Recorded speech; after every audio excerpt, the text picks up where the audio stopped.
నిజంగా వాక్యాన్ని మనం ధ్యానించుకుంటూ ఉన్నాం అనుకోండి, ఆ రోజంతా కూడా చాలా పీస్ ఆఫ్ మైండ్తో ఉంటామండి మనం. రెండోది ఏంటంటే, మనం ఏది మాట్లాడినా కానీ ఏం మాట్లాడతామో తెలుసా అండి, హృదయంలో అప్పటికి ఏముంటుంది, మనం ఉదయం చదువుకున్న వాక్యమే మన హృదయాలు మనం ధ్యానించుకుంటూ ఉంటున్నప్పుడు మన హృదయం నిండా వాక్యంతో నింపబడతాం.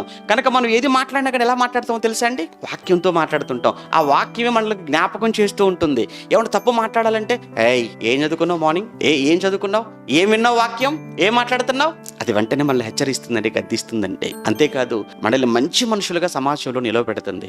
ఎందుకంటే మన హృదయం ఏదైతే దేనితో నిండిపోతుందో మన నోరు కూడా అదే మాట్లాడుతుంది కదా. ఆ నోటి వాటను బట్టి మన నీతిమంతులు అనీతిమంతులు తీర్పు పొందుతామన్నాడు కదా. నీ హృదయం నిండిన దాన్ని బట్టి నోరు మాట్లాడుతుంది కదా.